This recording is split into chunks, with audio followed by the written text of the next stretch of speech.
Hey guys, welcome to Nerd Officials. This is our second official show. I am Captain Fizz, and I'm joined with the one and only Darth Panda. Yeah, Darth Panda. So, You want to know me? I'm not that special. oh, hey, if you're on the air with me, you're special.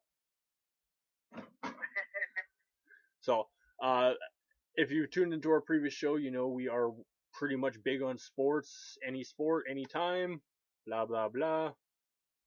Um, we might as well just jump right into it. You have a topic you wanted to bring up? I did. I was reading an article the other day, and I found it very interesting here, saying that the NHL is a dying sport, particularly in Canada, which I found very surprising, considering the fact that hockey is a Canadian tradition, the national sport. To find out that it's dying, it seems to be kind of an overstatement to me. But I heard it, and I wanted to pose a question to you. What do you think of such a statement? Okay, I'm going to answer this in two different parts. And this is a big thing to distinguish is NHL isn't just hockey. NHL is a business. NHL is an organization. Yes, it revolves around hockey. Doesn't actually mean that's what it is, right? So the NHL, I believe, is in fact dying in Canada. Specifically with Gary Bettman in charge and how he's treated most Canadian fans and most Canadian business owners over the last few years. So in that aspect, yes, it is dying. People are we'll tune in and all that. We'll watch it at home. I don't think people are much more willing to go to the stadiums or the arenas as much as they used to or buy the merchandise. At least not from what the aspect I've seen compared to what it could have been, right? It's one of those tough ones. Like hockey itself is yes a huge part of Canada, has always been, always will be. But the NHL and Gary Bettman specifically has warped that idea. So that's sad to hear. I mean, that's a terrible thing to hear. I mean, wow, terrible thing. I was reading more along the lines of people, especially in specific youth, being more drawn to say basketball and baseball now than it is to say hockey. When the pond freezes over, you go down, put up a net or two. But pond hockey doesn't seem to be the case anymore. It seems people are going toward the basketball, the glove and the ball and bat. So it's a shame. It's a shame. That could have also been a very biased article as well, because at that exact point there's no NHL teams from Canada in the playoffs. We had the Raptors in the NBA, who were making a really big push. You got the Blue Jays who are making big pushes. So I think it has to do with the teams that are around, right? If there's no Canadian teams in the NHL in the playoffs or whatever, they're not going to tune in as much as baseball or basketball. See, I think that I've personally pinpointed America's problem with hockey. I don't think it's so much as it's more of the cost of it. You don't find it's not easily accessible to all walks of life. Where in America, where you have to pay thousands and thousands of dollars for pass every single year, then you have to pay for your traveling leagues, and that's just thousands of dollars to pay into those things to be competitive. It's not easily accessible to every single walk of life. You don't have inner city weather, doesn't matter who you come from, where you are, it doesn't matter where you're born, how you're born. It's just that economic difference where if you have the money, you can play hockey, but not a lavish lifestyle or a close to lavish lifestyle. It's harder to be not accessible to those people. There's not that inner city reach where it's easier to pick up a basketball or it's easier to make. You have people that live in third world countries that can make balls out of twine and rubber bands, and they make gloves out of mud cartons. You can't do that with hockey. So I think that the NHL, as you said, as a business, is completely dropping the ball on spreading their brand and making it to be accessible to all walks and forms of life. I think that's probably the biggest miscue in North in America. Well, I completely agree with you. The only difference up here in Canada, like, yeah, okay, we have the weather for it, of course, But you tend to find most kids, they'll be skating outside during the winter, in the outdoor rings on the river. They don't have the hockey pads, they don't have all the stuff. We find whatever is useful for us. I remember when I was a kid, I used to play hockey. I used to have strapped like half a phone book to my ankles and that just to protect them. It's the little things, right? We're more frugal, but at the same point, nothing was going to stop us from doing what we enjoyed. And, and I think that might be some of the issue. Yeah. And I don't even think that the weather is even a statement because it's funny too because expansion, right? The Las Vegas is about to get a team here. Yes. And I was talking to some of my friends. They're like, "Oh my gosh, you can't believe that. Did you ever think the desert?" And I'm thinking, well, there's two things that go into it.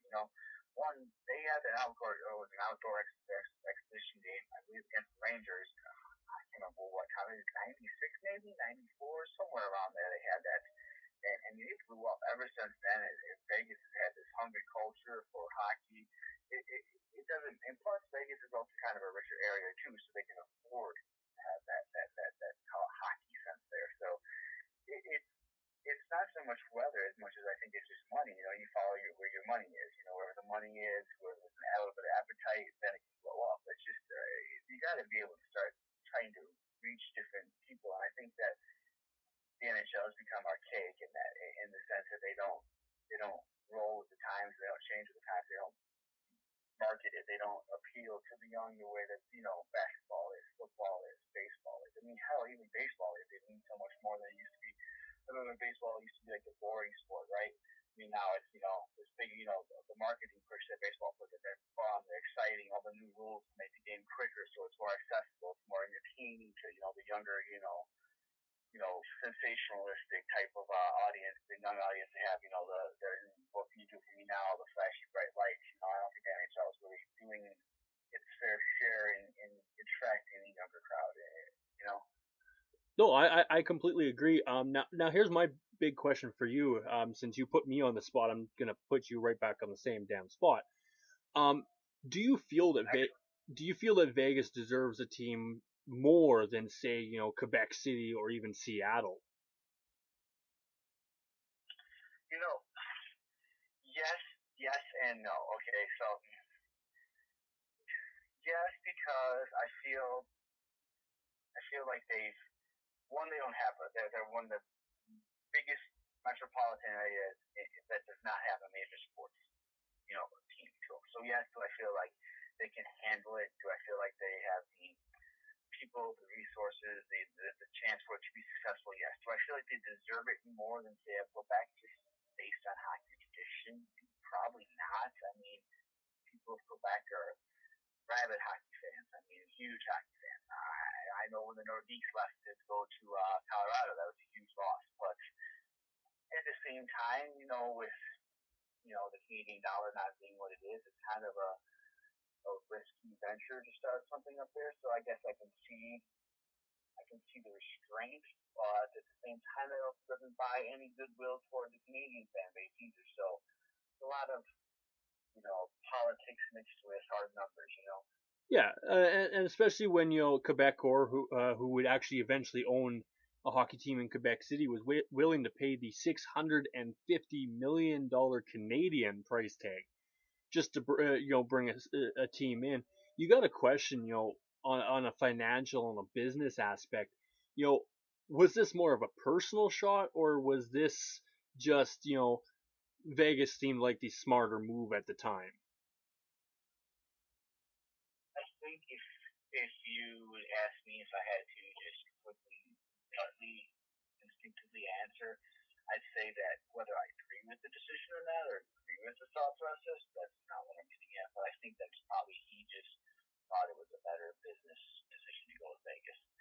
I don't know if that's going to be true in the long run, but I think that it's probably what he saw. I don't think I think that Vegas has been trying to get into that, put its foot in the door for a long time, and I think the NHL has kind of been kicking its tires. So I think he kind of had, I don't want to say like a promise out there type of thing, but I think there was probably something, a little something there that says, all right, your time is finally here, we're gonna let you in type of thing. And I think that with that plus the whole, I think this is going to be a better business decision. I think it was just the in his mind to do that. Yeah, no, I definitely agree with you. I just feel that you have NBA, you have baseball, looking into Vegas now, and they're definitely watching this experiment, so to speak, in Vegas for hockey. That I believe in the next few years, like if it does work out or looks like it's gonna work out, that other sports are gonna start moving in, and then in a market that really should only handle one team could end up with two or three, and I think it kind of ruins the purpose, right? Right. I was kind of surprised that hockey was the first one to get in there. I kind of thought to myself, I know with Arizona being a little close, desert teams, whatnot, but I really thought that baseball would probably be the first major sport to get in. You got a lot of real good baseball players that come from Vegas, so it's a little shocking to see hockey in there, but not too shocking. The money's there. They do have a good appetite for it. I think if I remember correctly reading, the owner said the guy that got the bid. I don't know if I like his proposed name for the team, but that's neither here nor there. I think he said he's had 75 or 80% pledged for the season ticket holders sold already, pledged to be sold. Now, pledges aren't actually hard copy payment. I get that, but I mean, pretty good for an expansion team right off the day, not even be named yet. You already have 75% of the season ticket holders pledged. So Yeah, that's pretty good. So hopefully for them, they do well.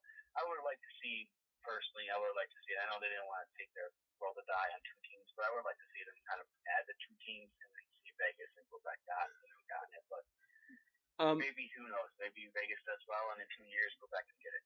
Yeah, two points I actually want to bring up. The stadium in Vegas, which is actually owned by the Los Angeles Kings, I have to I have to say, I have to put that one out there. They don't own their actual building; another team does. Yeah, I did think that was a little funny. Yeah, it's kind of a really bad gamble on the NHL as far as I'm concerned. It seats 17,500 people. 14,000 season tickets have already been sold. But keep in mind, as a gambling city, guaranteed majority of those are actually to the casinos that will be given away. That's actually a very valid point. That's a good point there. Good point there. So even though that's also a good way to easily sell your product to you as a business person.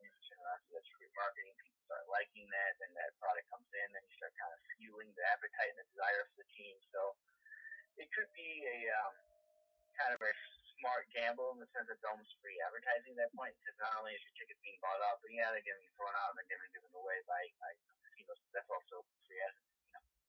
How does it spin free advertising? I don't know. At the same point though, like it's nice to see the tickets sold, but that results in two different problems. One, are the butts going to be in the seat? Because if you don't have butts in the seat, you're not selling merchandise. It ruins the purpose there. And two, is it a long term thing? Like, because you gotta wonder, like, are the casinos going to be snapping up all these tickets for a prolonged amount of time if people aren't going? Well, I would counter that question with the person with I'm in, which is the restaurant industry. Anytime a restaurant opens up, you can say anytime an NHL team opens up, correct? You're going to have interest in it. People are going to come. It's a new product. There's just it's flashy. I'm going to go look at that. Look at that. It's flashy. I'm going to go over there. So people are going to go over there. So as a NHL team, NBA team, NFL team, as a restaurant owner, okay? You want your customer to come in. They're going to come in just because you're new, okay? Now your job is to what? As soon as they walk into that door, to keep them there. Yeah. So what could be good here is that you have the casinos that aren't going to, you said, indefinitely buy these tickets. That's not going to happen. It's only going to be the first maybe 2 years of their first 2 years they're involved that they'll do this. But if the team plays it right, if they have a good stadium, if they have a good experience, okay, if they put a good team on the ice, a good product on the ice, it's competitive. It doesn't have to win cup after cup the first couple of years. No one's expecting that, but just put a good, fun, competitive team on the ice, okay? So those casinos then will go ahead, get the free advertising out there, get those people in. As long as that organization does their job, you retain your customers. Same way I put out good food, I'm going to build loyal customers, and they're going to keep coming back. So to your point, no, the casinos won't keep buying tickets, but if that organization does what they're supposed to do, that'll be awesome for them because they'll get that free advertising, and then